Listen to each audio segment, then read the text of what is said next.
episode 228, the Houston Marathon with Bonnie Caulfield. Welcome to the pursuit of the perfect race.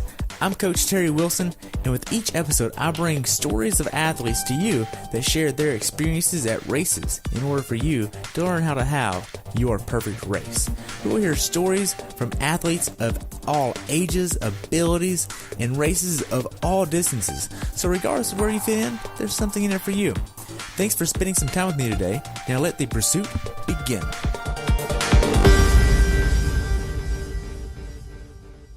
Hey everybody, welcome back to the pursuit of the perfect race. Today I'm talking with Bonnie about her recent race at the Houston Marathon, where she had a time of 3 hours, 58 minutes, and 21 seconds.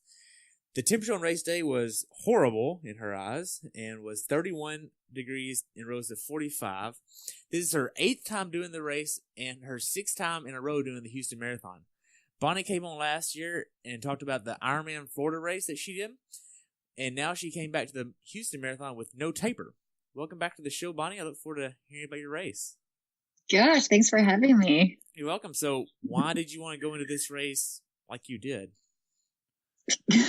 Well, wanted is maybe not the right word for it, but ultimately with this race, it's on my calendar every year. I have a special place in my heart for Houston Marathon.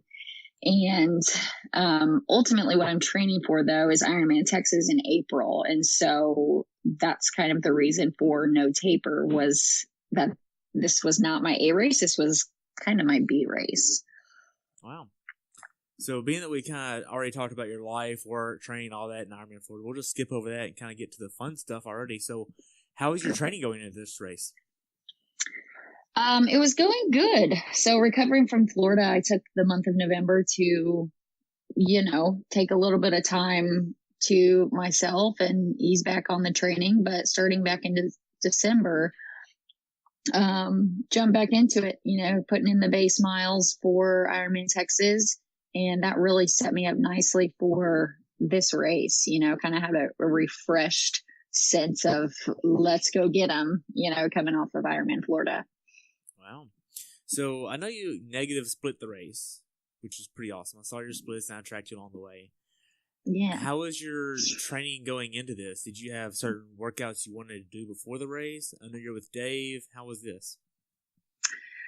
Yeah. Pretty much all of my runs that I do are negative split runs. Definitely all my long runs are that way. If you don't practice it, I don't know how you could expect to execute it in a race. And so I typically spend about the last 20 to 30 minutes of a run, going faster than I did the first half. So yeah, I was absolutely set up to have the confidence to be able to go negative split it. Wow. How long were your runs going into this race? My longest was 2.5 hours. So what's that, about 22, 23 miles? Totally. Totally. Oh, you're funny. Okay. So maybe more like what? I don't know. Maybe closer to 16 or 17. Okay. Were you doing strength training as well? No, not a lot of strength training, but definitely cross training with swim and bike workouts as well. Little bit of strength here and there, but that's definitely not been my focus. So what kind of strength training are you doing?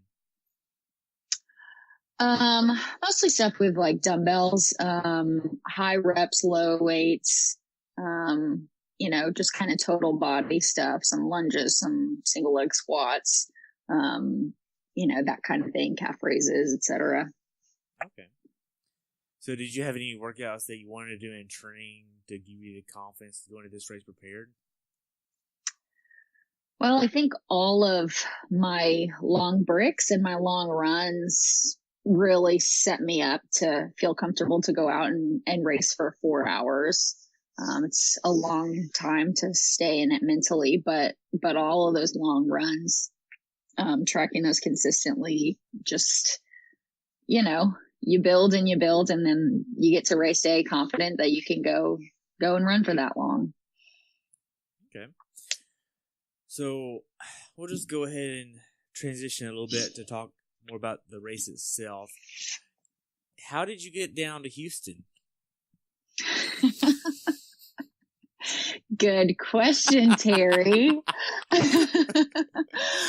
So I am a big fan of the Megabus. The Megabus is like a double-decker Greyhound, essentially, and there's a bathroom on it and Wi-Fi on most of them. And the first person to book the trip with Megabus gets a $1 ticket. And so me being the type A person that I am, had it on my calendar 3 months prior to start checking availability and make sure I got the $1 ticket. So I did do that. And so I took a $1 bus trip down there, and my mom picked me up from the bus station. And I was good to go. And you did that on the way back too? And I did it on the way back too, so yes. You went down to Houston from Dallas and then back for $2. $2. Yep. But now, is this like a bus where you stop at every little town? You don't. It's a straight shot. Wow. They take you all the way, drop you off right down there in the heart of downtown, which is perfect because it's where my mom was staying down there in the Hilton. And so she drove, half a mile, picked me up, and, easy breezy $1 trip. Wow. So, I mean, the type of people that take the bus, I have a feeling like this would be like the movies where people are smelly, they are like all over you, just not giving you room. Is this the case? Yes. Yes, it is. It is. The bus trip is not for the faint of heart, I assure you. I consider it mental training, though. Mental training. Wow. So, and the bathroom is probably not one that you're wanting to use. No, avoid the bathroom at all costs, for sure. And I got really unlucky because I was the last one on the bus. And so I ended up sitting in the chairs where there's a table and you're backwards basically, and you're facing somebody else face to face, which would have been fine if I knew that person, but it was like an elderly woman. And so our knees were just touching the entire bus ride down, which is pretty uncomfortable physically and emotionally. So it was definitely an experience. So why not just drive down there yourself? Well, I don't want to have to drive back.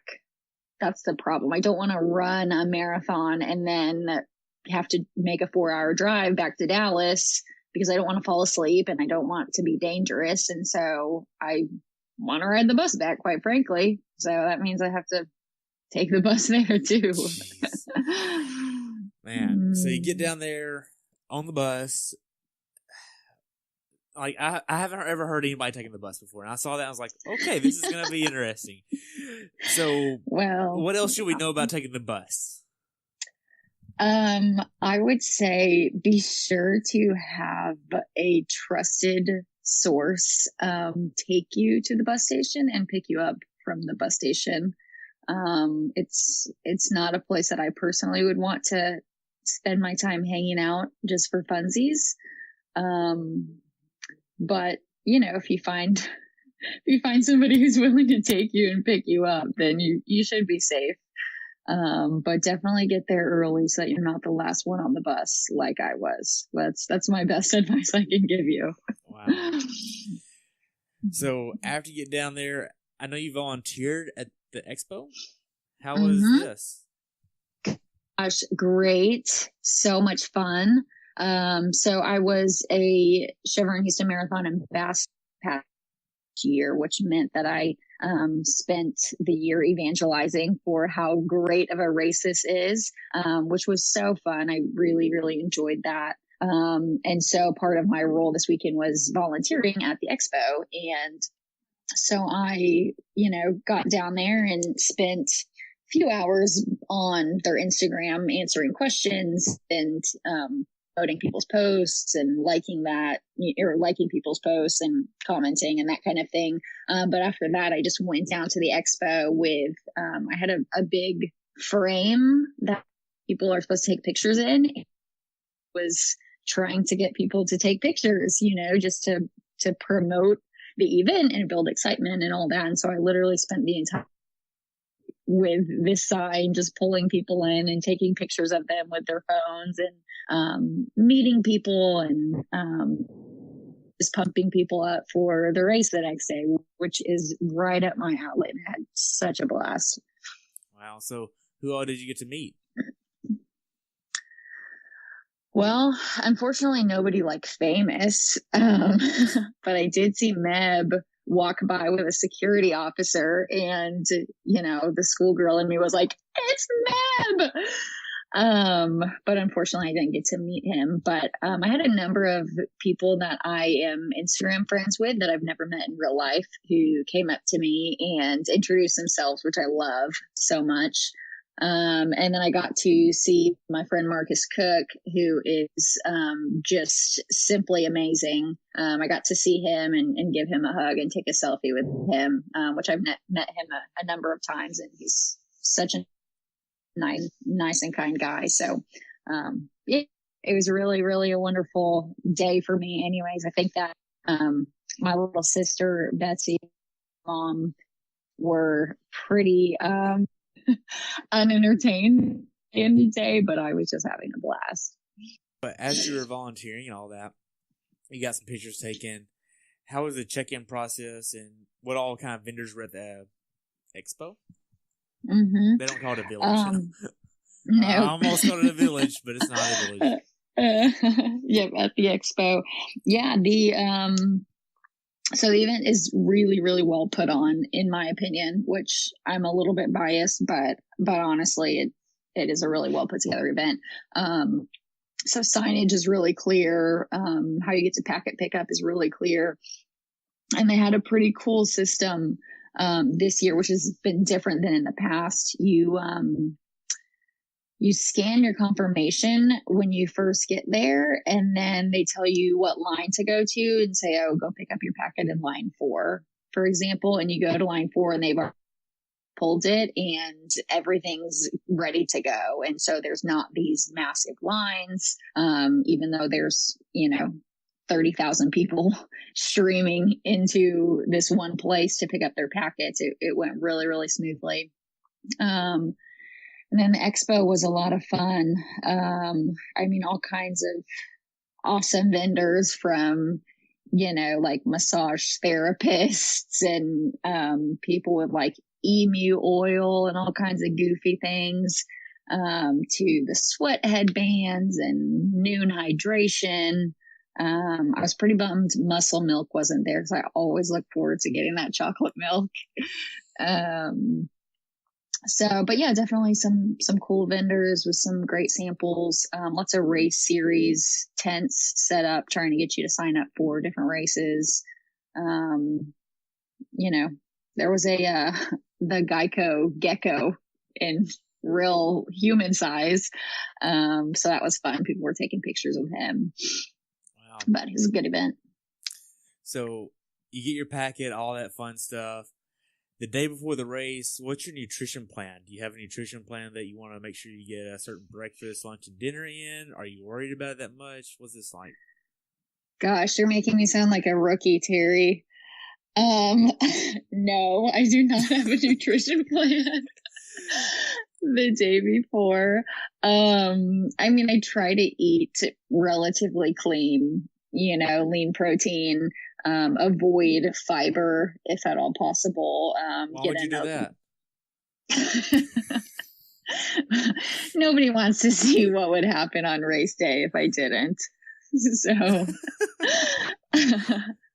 but try to increase my carbs by just a little bit, get in some fruits and some veggies. And we always stay downtown in the Hilton, and so they have some meals provided there that we always go to. And so depending on what they have available for us to eat, that's what we eat, and just kind of go with the flow, which works because I'm not too picky and I have a pretty iron stomach. And so, works out well. Nice. So what time are you wanting to get in bed the night before the race? I would have liked to have been in bed by 9. I think realistically I was in bed by about 9:30 and asleep by probably 10:15. So not quite as early as I hoped, but still pretty reasonable. So you had some anxiety going in this race? No, just procrastination more so. Of getting things organized the night before and laying out what I wanted to wear and deciding what I wanted to wear, quite frankly, was really challenging because obviously it's a bit different starting in 31-degree weather and ending in 45 degrees sunshine. And so choosing what I wanted to wear was kind of a hang up for me the night before the race. So what did you end up choosing to wear the night before? So I ended up wearing long tights, which I didn't regret that decision, but I probably would have been okay wearing short tights.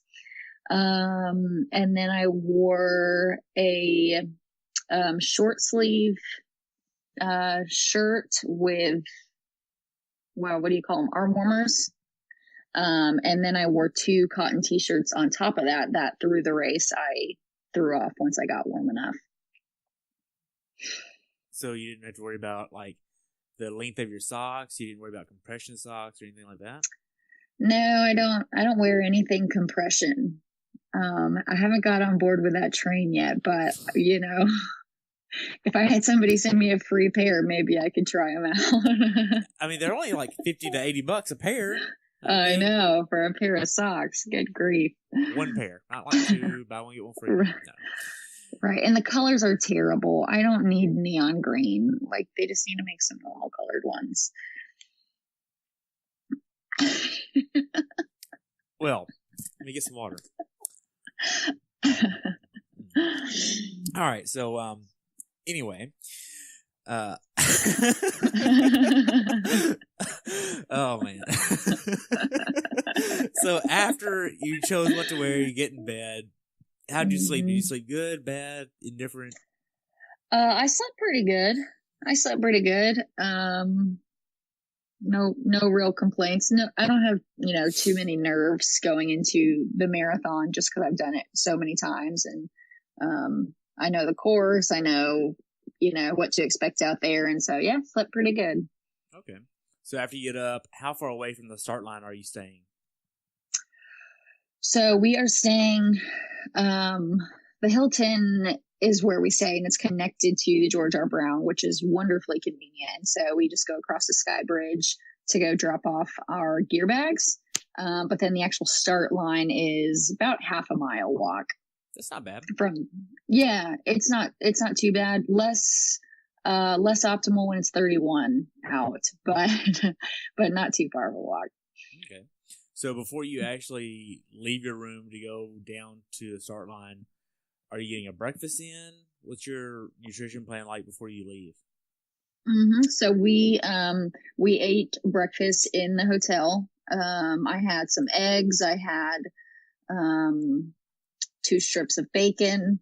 I had a little bit of fruit and a little bit of oatmeal. So kind of hit the main food groups, if you will. God. So did you have coffee too? I did not have coffee. I didn't want to risk it. Risk it? Getting an upset stomach or, something. God forbid. Gosh. So you head over to the start line. What corral are you in? I was in Corral B. Which is right where I wanted to be. It's a perfect place for me. Okay, so I know there's probably the elites, then A, then B. So that's about where you're at? Mm-hmm. Okay. Exactly. So what time did the race actually start for the elites? 7 a.m. So you were going off about 7:04, 7:05-ish? No, I think I was closer to like 10 or 12 minutes after 7. Okay. Because the corrals are pretty big. I mean, I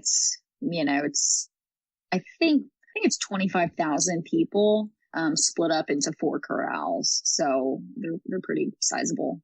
Wow. So did you have like a mindset of how you wanted to attack this race from a pacing standpoint? Yes. Oh, you Yes, I do have a did. plan.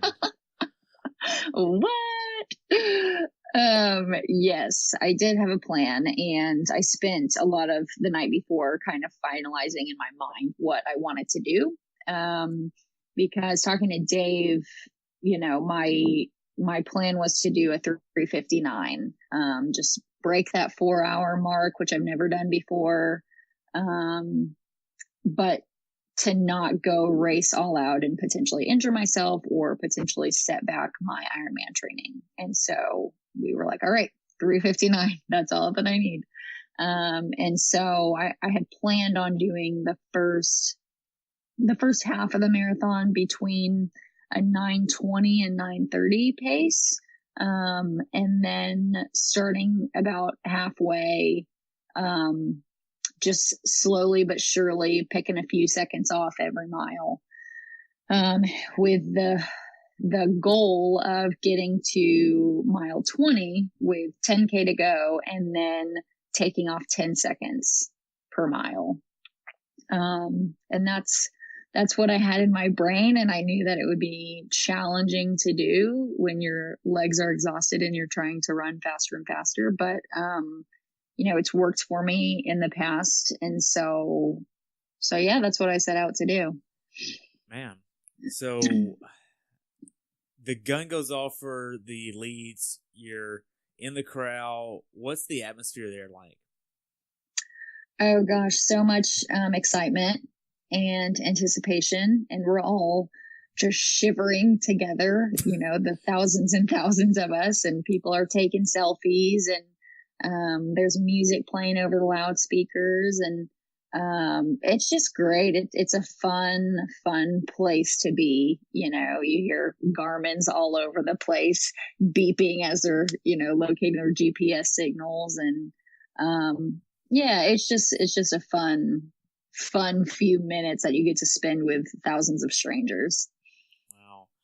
So did you feel like you were excited, nervous, anxious? What was your nerves like?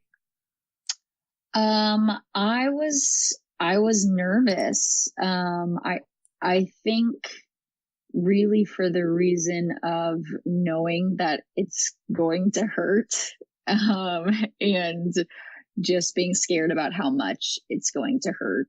I knew that I could go race a 3:59. That wasn't something that I was doubting, but, the unknown of how painful is this going to be is always, a little bit nerve wracking. Wow. So as you cross the start line, how does the first, say, 5K go? It went great. I ran the first 2 miles with Betsy. Who's Betsy? And that was my little sister. Yep. So we typically run a handful of miles. And so this year we ran the first 2 together to get me warmed up. I definitely wanted to not come out too quick. And with it being so cold, I was like, okay, I want to take the first 2 miles really, really reasonable to make sure and get my heart rate up at, kind of a steady rate, and, just start my race off in the right mindset and not, come out guns a-blazing right out of the gate. Wow. So yeah, that was fun. We always have fun, just looking at all the people and, just enjoying all the hoopla that come right at the beginning of the race. Man. So what were your splits for the first 3 miles? Oh, good question. I don't know that answer exactly, but something like, probably a 10:30 and then a maybe 10:15. And then mile 3 is when I started shooting for, 9:20 to 9:30. So definitely slower my first 2 miles, which I had to come later, but I was happy that I felt like I warmed up appropriately. Wow. So as you approach like the next, say, 10K of the race, what's the atmosphere like? What do you see? What's the aid stations like? What's all this fun stuff? hmm The spectator support was amazing this year.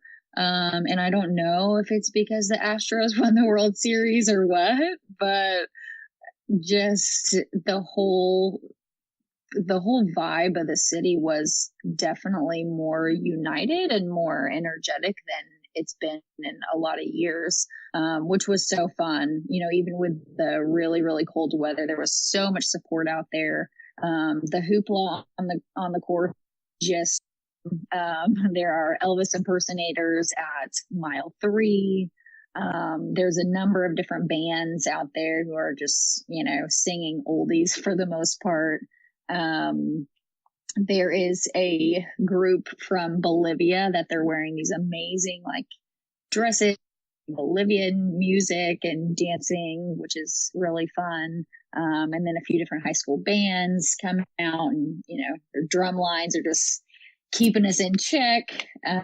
DJ Naked is always around mile 2, which interesting choice of DJ name, but I'm not it.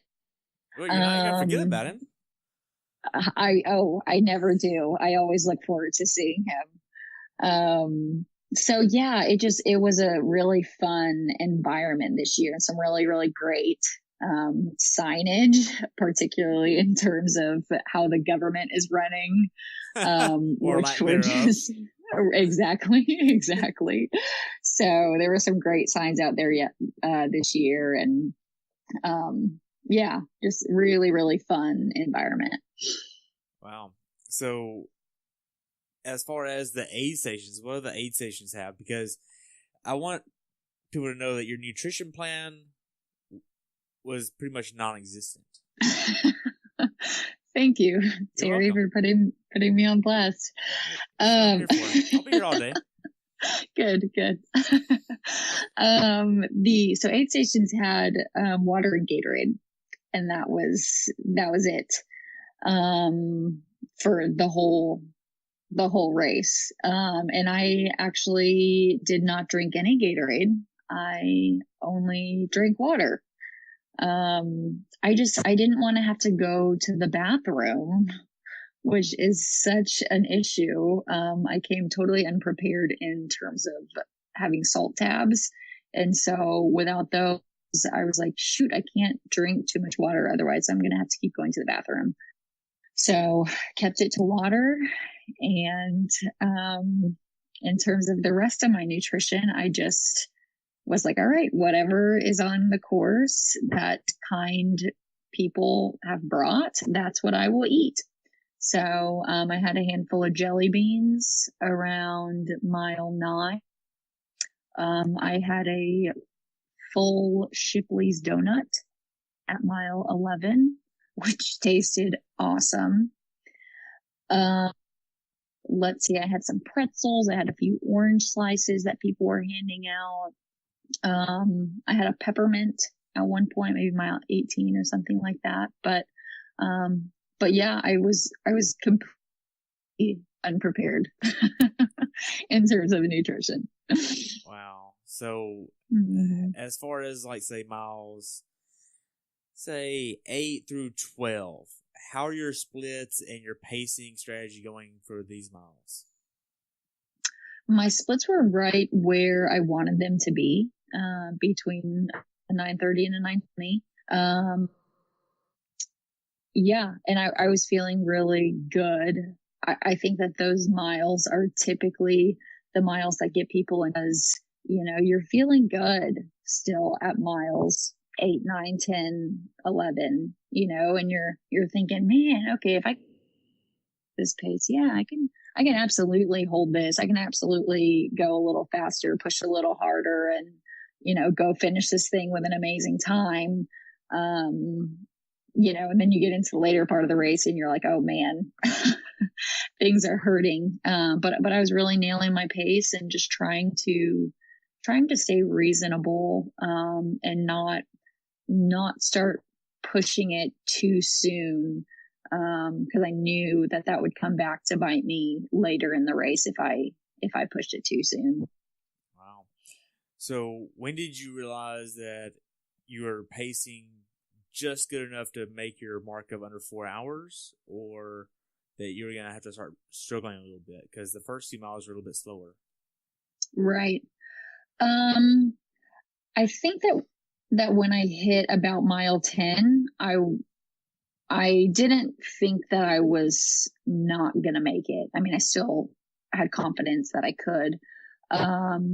But between 10 and 13, I was like, okay, let's go a 9:15 to a 9:20. So taking just a few more seconds off per mile, just knowing that I was, maybe, I don't know, a minute and a half off of what my pace should have been at that point. And so that's kind of when I started scaling it back a little bit.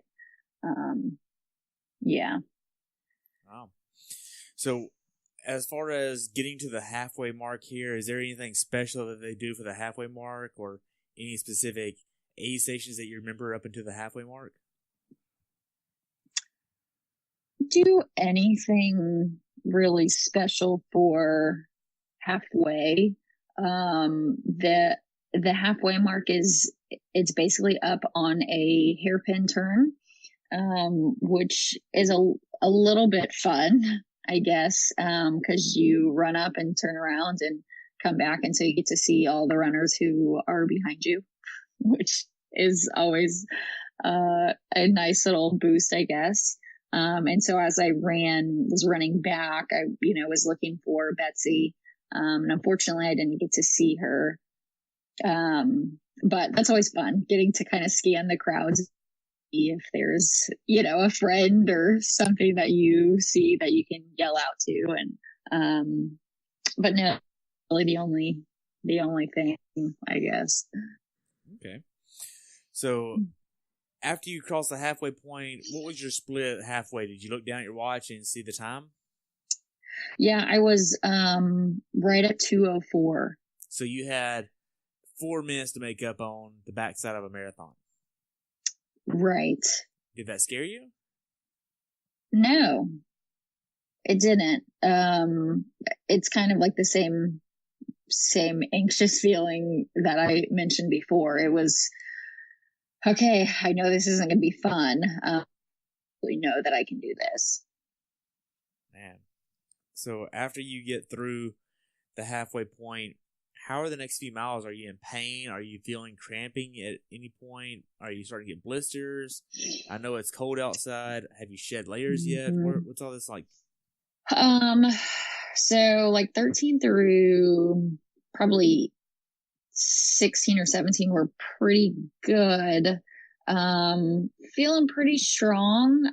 It was nice because by that time, all the people who were doing the half marathon were gone. And so it was a lot less crowded. I wasn't experiencing any real like injury type pain, or blisters or anything, surprisingly, because I usually have 1,000 blisters at any given time. But I was pretty comfortable temperature wise. Depending on where we were, if we were in the neighborhood, there would be less wind and I could start getting a little bit warmer. And then out kind of more in the open was a little bit chillier, but I was dressed pretty comfortably.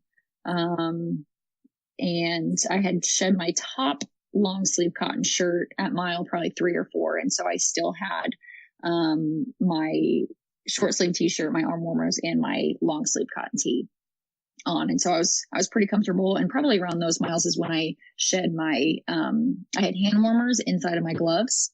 And so I threw those probably in those miles, but still had my gloves on, which I was really thankful for because my hands would have been frozen. Wow. So you had little hand warmers, little hot pockets or whatever in there? Exactly. Yes. Hot pockets. Yep. I don't know if that's the food or the little pouch. I'm not sure. Yep, I think different things, but I think I would have loved to have hot pockets in my gloves. That would have been a better nutrition plan than I had. Yes, I agree. Tell Dave you want hot pockets in your gloves next time. Yes. He would not be surprised. Oh my gosh. So, how are your feet feeling? I know that you've been on them quite a bit, but you've also been doing a lot of running. Did you have any blisters, chafing issues? What was this like? No, fortunately, I got off pretty easy this year.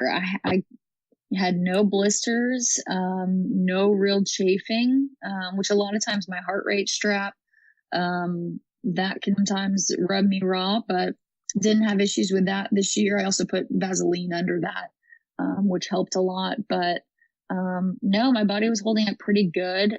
My feet were tired for sure, and they, the pounding like that definitely gets old and creates, a few pain points. But there was nothing that was really extreme pain, I would say. Okay. So as you're approaching mile 20, how are you doing pacing wise? Are you making up time on that 4 minutes, or are you going slower? What's this like? Yeah, I was making up time. I starting about halfway, I started dropping a few seconds per mile, and did that pretty consistently. And so, every mile a few seconds faster, which was really doable for me. I've done that a number of times in my training, and I've raced that way before. And I really like that. It's kind of just for me a visual of like, okay, Vaughn, you focus on 1 mile at a time. You're holding 1 mile in your hand, and it's like, this is the only thing that I need to worry about is just this 1 mile. And so I did that really well. And leading up to mile 20, I was shooting, I think, to be at around an 8:50. I might be lying. I think I was shooting for right around a 9 minute at mile 20. But you And ended up getting like 8:15. Not at mile 20. No? No. I think it was like an 8:50, maybe. Okay. One of us is wrong, and it might be me. Yeah. Okay. Anyway, what data screens are you looking at? So I was mostly going off of lap pace. That's how I track every mile. And so that, and then big picture, overall average pace, so that I could make sure that overall I was 9:05 or better. I mean, I knew that is what I needed to be able to do a 3:59. And so seeing that average pace drop slowly but surely, I knew that I was, on track to be able to do it. So those were really the main ones. So you're not using heart rate as a limiter or worrying about cadence or anything like that?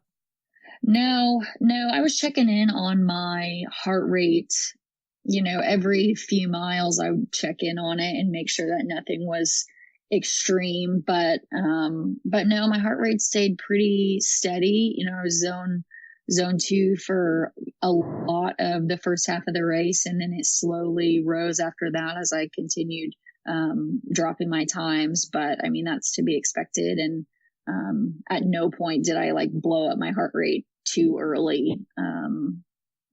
And so, yeah, everything was on track. Wow. So I know at mile 20, that's usually where a lot of people are starting to get a lot more fatigued, and heck, it could even start as early as 18 to 22, really. Mm-hmm. How are you feeling through this mentally and emotionally? Mm-hmm. I was feeling good mentally. I was feeling pretty tired, because you're 20 miles in and you're tired. So I was in a good place mentally, and I was fearful, pain, but excited that I was on track so far.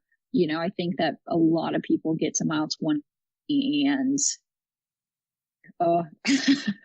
it's not a fun mile, because a 10K left is still a lot, and especially a lot if you're mentally not in a good place.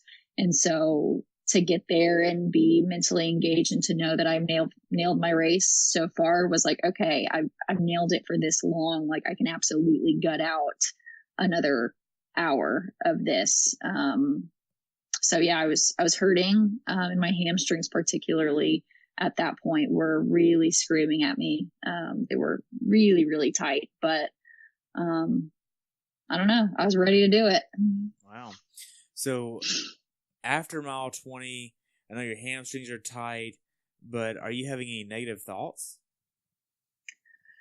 I think the mental demons creep in for everybody. But I've just practiced a lot, shutting those down and Shutting having those down. What do you mean shutting those down?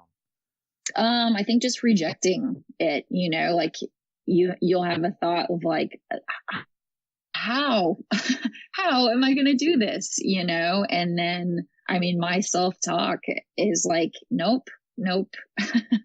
I don't care. I'm going to go do this. Like right now I need an 850 this mile, and I'm not going to think about anything else. And I'm not going to think about how I'm going to do the next mile or the mile after that. I'm going to choose to go do an 850 this mile. And so really just like taking that little negative thought and refusing to accept it as reality. Wow. So how are the aid stations here? And I know your nutrition plan really is non-existent, but how is this impacting you overall? Because you don't have energy really. You haven't been intaking that many carbs other than just whatever on the course. And there really wasn't much thought put into that. Did this impact you negatively? No. Really? No, it did not, actually. I mean, that donut honestly was fueling me. It's a lot of sugar right there. And so the donut was great. And the things that I took along the course, I think at one point I ate probably half a banana. And so that got me some sugar. Yeah, the jelly beans were kicking in, and just those few different things that I took in, but really the donut, I was so thankful for that. But no, I didn't even particularly start to feel hungry or depleted in that sense. I think my body is just maybe used to having a less than optimal nutrition plan. And what do you mean? Does that mean your day-to-day nutrition sucks? I did not say that, but I did just finish eating a bowl of ramen noodles. So, that's where we're at. For what it's worth. God, this is awesome. Opportunity for growth. That's how I see it. Man. So at mile 23, you probably look down and know that you're 5K plus 0.1 away. How are you feeling at this point? I know you're probably looking at your splits going, okay, I need to hit, and you're starting to do math. You have to do X, Y, Z before you get to your sub 4. What was this like? I mean, you pretty much nailed it. It's all the math that you can do. But still looking at my average pace and seeing that get closer and closer to what I needed. Seeing it drop from 9:15 to 9:10 to, eventually what I need it to be. But yeah, a little bit nerve wracking, knowing that if I, tripped and fell or something, which definitely happens to people in those late miles. Or, if mile 24 was particularly hilly, like how could I keep dropping my pace by 10 seconds? But is it hilly? It's not hilly.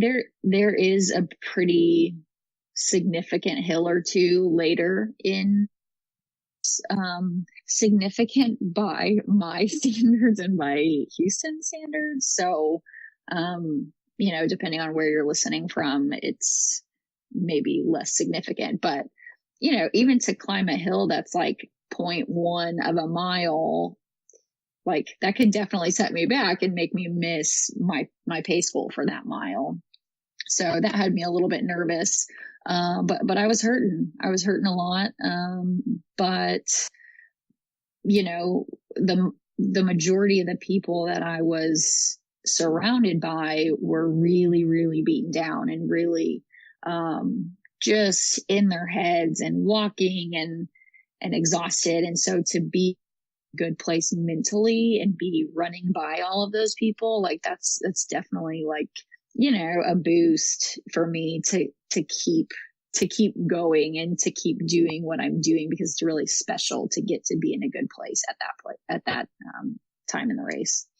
Wow. So what about the crowds overall? Were you trying to stay in like a pace group, or were you trying to just do your own thing, stay around to certain people? What is this like?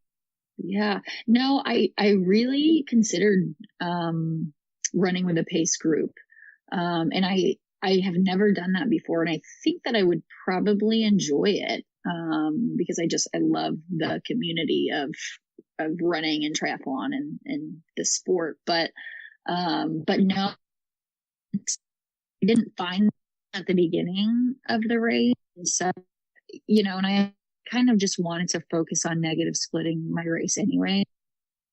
Didn't really trust them to necessarily want to do that. So I just ultimately decided to run on my own. And I'm glad that I did, for me to be able to execute, and hit my splits every single mile. Like that's so fun for me. And so I'm glad that I had that race, Wow. and didn't run with the pace team. Wow. So you get mile 24 and 25. How are these miles going for you? I mean, you're getting closer to the end. You know that you're going to be really close, but you don't know how close, because it's literally seconds per mile away from your goal. Mm-hmm. Yeah. I was just cruising, I was in a lot of pain, and at that point my heart rate's in zone 5, and people can hear me coming because I'm wheezing, particularly miles 25 and 26. It was definitely a struggle, but I was definitely still in it and knew that it was possible and very likely that I could still nail my plan. And so that was exciting at the same time. And so, yeah, you just swallow all the pain for the glory at the end, Wow. So how was the last half mile of the race? You know that you're going to be really close to it.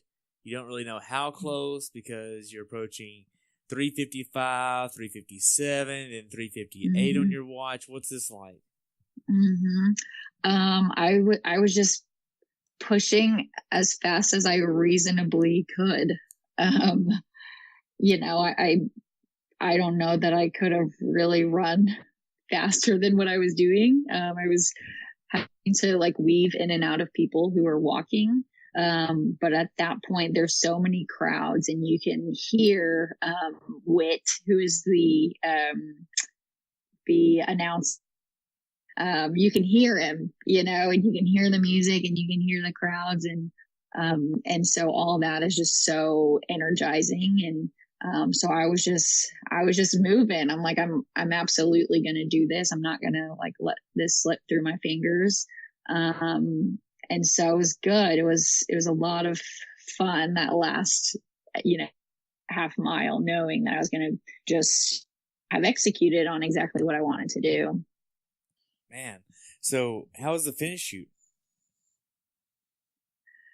Gosh, great. It was awesome. Part of me wants to compare it to like Ironman finish line, which is not at all fair, because Ironman is just such a different thing. But for a marathon, I mean, they have an amazing finish line with just hundreds and hundreds of people with, cowbells and air horns. And, my family has a long-standing history of doing this race. And so Whit, the announcer, knows us very well. And so as I'm coming through the chute, I'm running up to Whit and waving at him like a crazy person. And he's like, it's Bonnie, she's done it, and he's just making a huge deal out of me, which is just so fun. And my mom had already finished the half marathon, and so she was waiting for me, and my sister Carly, who's the director of operations, she's waiting for me, and so for Whit to give me that kind of like finish line experience, like my whole family like can hear me coming, and they get to be there to just walk with me through the finish line, which is so special. Wow. So after you finished, what'd you do next? I cried. Really? You're a crier. Yes. Oh my gosh. Yes. I'm a total softie. Don't tell anyone. I won't. Yeah, I definitely cry. And if I have like a race where I'm really not happy with how I race, then I typically don't cry. But when I am thrilled with what I've done, then yeah, I just like weep in the most embarrassing way, and like people are walking up to me with wheelchairs, and the medical team is like, "Are you okay?" And I'm like, "I'm just crying." Like, yes, I'm okay. I'm just crying. So I get a little snippy in those moments, but yeah, it's just, I'm just really thankful for being able to compete, and being healthy, and just having this thing that I love, and so racing and executing a great race like that, just brings a lot of emotion of just like thankfulness for me of like, wow, like this is such a special thing that so many people don't get to have. So yeah, I cry. Wow. Uh-huh. Man, so if you kind of look back on this race, what would you want people to know about this race for people that are doing this for the very first time next year? Mm-hmm. I would definitely, I think two things. Train for the race that you want to have. I think a lot of runners, they go out and they run really long distances, and then they have these marathon experiences where they just go out and they try and hang on, and they crumble at the end, and they don't get faster, and I don't know, it's just kind of a frustrating cycle. And it's like, okay, we'll be more intentional with your training. So that, but as it relates to race day, go have a plan, like have a plan that makes sense for you, that is doable but challenging, and go execute it, to be able to finish strong is so rewarding, and will make your experience a million times better. You'll enjoy running more, you'll enjoy racing more, if you go in with a plan. But so many people just go in hoping to not die, and it just doesn't make for as fun of an event. Do you feel like you could have done better if you had a better nutrition plan? Well, I didn't necessarily want to do better. Like the plan was a 3:59. So you just wanted to settle with mediocrity? Well, I would hardly say that. I would say that I wanted a 3:59 so that I don't compromise my training for Ironman Texas, which is the real focus. And so, if I was focused on just marathons and just running and was going for, my fastest PR, then this race would have looked very different for me. I would have tapered a lot different. My training would have been a lot more focused on running and less cross training. And my nutrition plan would have absolutely looked different, but knowing that I just needed a 3:59, and that it would be unwise for me to really go much faster than that. I'm thrilled with it, to be totally honest. Okay. I wasn't trying to devalue what you did. I was just No. kind of seeing, like, do you feel like you left some on the table? That's what I was trying to get at. I could have absolutely been faster, for sure. Yeah, I could have. But that was a choice that I made and that I made with Dave. Cause to do a 3:45 and compromise the next, 12 weeks leading up to Texas, like that for me, it wasn't worth it. Right. Yeah. And so yeah, I think that, in a season of my life when I want to focus more on running events, then, it'll look really different. But for this race and what it was and what my focus is right now in this time in my life, like I'm thrilled with what I did, so maybe someday I'll go qualify for Boston or something, but not right now. Well, yeah, you got to get a Kona first, right? That's right. First Kona in Boston. Or qualify for Boston at Kona. Do that. Gosh, that'd be big time. Yes. So to transition a little bit, how was your recovery process? And even more, how was the bus ride back to Dallas? The bus ride back was very much better than the bus ride there. So I got a seat all to myself because I got to the bus station early. And so I had my seat and then an empty seat next to me. And so I got to, stretch my legs a little bit. I took off my shoes, which is like totally not bus etiquette, but or is it bus etiquette? My feet feel that's true. It might actually be bus etiquette for the megabus. So yeah, much better experience going home. The bus was freezing on the ride back, so that was a total drag, but I got to sleep some and text all the people back that had texted and messaged me about my race. And so it was a nice time to just decompress from that and kind of process and respond to all the sweet people who reach out.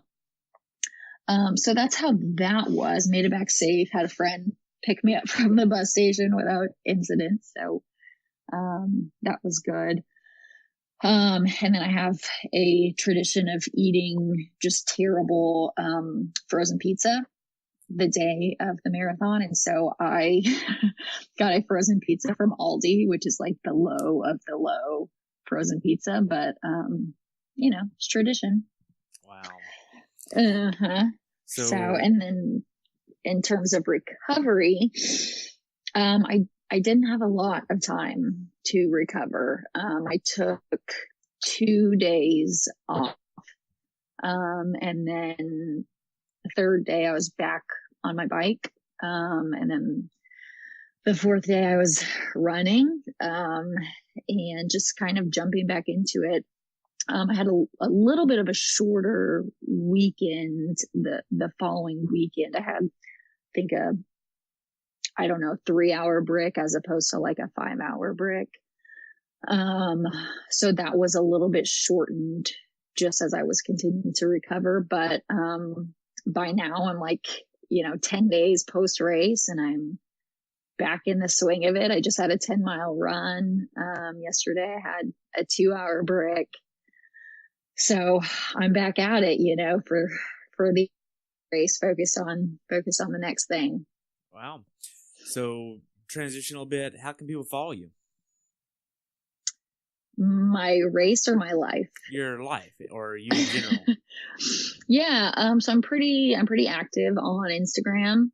I try to, share kind of a mix of things that I do in my personal life, places I'm going, things I enjoy, and then also training stuff. I think that there are a million fitness pages out there that people are posting their workouts every day, and every run, and every yoga class they go to, they post about, and that's not really my scene. I think it just gets boring for people, quite frankly, at some point. But yeah, I put a lot of stuff on there just about me as a general human, because, there's 8 million athletes who are better athletes than me, but there's nobody just like me as a human. So,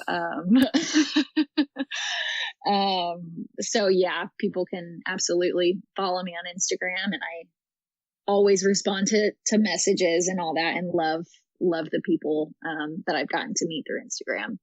Cool. So yeah. Bonnie and the Jets. I'm Bonnie and the Jets. That's right. Just trying to ruin 80s songs for people. One step at a time. That's right. Man. So Ironman Texas, then Ironman Boulder. What's after that? That's right. Gosh, good question. I don't know. I've been getting Spotify ads for the New York Marathon, and I'm like, that might be fun. It is fun. Is it? Yeah, I've done it. Oh gosh. Yeah, I part of me is thinking about it. It's good. I liked it. The first mile is straight up hill, up a bridge. Good. Yeah. Good. So it slows you down. Yep. Mm-hmm. And then, I mean, the big ass bridge, running over that is just amazing. Mm-hmm. And then you run through Central Park at the end. It's awesome. You go through all 5 boroughs. Yeah. Yeah. I am really strongly considering it. I've heard really great things about it. So, excuse me, but yeah, I don't know. We'll see. 2 Ironmans within 6 weeks of each other. I'll see how I'm doing mentally and physically after that, and kind of go from there, I guess. Unless you qualify for Kona at Texas. That's true. Is that probably a goal? It's not a goal this year for me at Texas. At Texas, I'm going to be racing with Betsy, and it will be her first Ironman. Her debut, yeah. Her Ironman debut, and probably, honestly, her either second or third triathlon ever.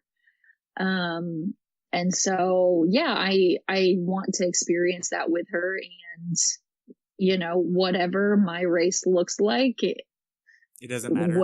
It doesn't matter. Like, if she comes out of the gate swinging and wants to go do something crazy, like a 11-hour Ironman, great. Like, I want to be there for that. And if she wants to do like a 15-hour, like whatever it is, I want to have that experience with her. And so, there's time to go to Kona, but there's never the opportunity to do my sister's first Ironman with her again. And so that'll be really, really special for us. Wow. Well, being that I already know what your definition of a perfect race is, tell me this. In order of importance, how would you rank the following?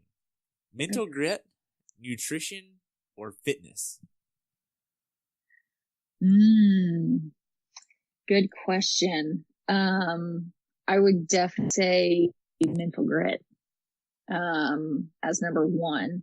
I heard a quote from a guy a few years ago that I have loved and have always clung to, and it's that the body can do what it can convince the mind to convince the body to do, which is just saying, like, literally our bodies are amazing and can do whatever our brains want them to. And so I think just the power of the mind is exceptional.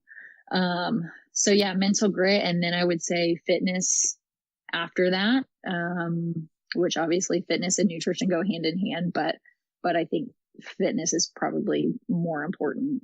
And the nutrition comes last, but yeah, I have thought so much about your question and my terrible answer to your question about the perfect race. So I just had a dreadful answer last time, but so glad you asked me something different. I didn't. I always ask something different. Yeah, well, I'm glad I was able to answer this one maybe a little more intelligently. Gosh. Well, Bonnie, it's been great. I look forward to it. Send me some pictures from the race that you experienced or on the bus ride. Doesn't matter. It'll be fun. And we'll talk soon, okay? Absolutely. Thanks so much for having me, Terry. You're welcome. Have a good day. Thanks for tuning in today. I hope you were able to learn something from today's episode. If you enjoyed the show, please take a minute to leave a review on iTunes or share it with a friend. Be sure to subscribe so you never miss an episode. If you'd like to see pictures from this athlete's race, learn more about who I am, what I'm doing, or be on the show yourself to share your story, check out my website at CoachTerryWilson.com. Until next time, continue the pursuit.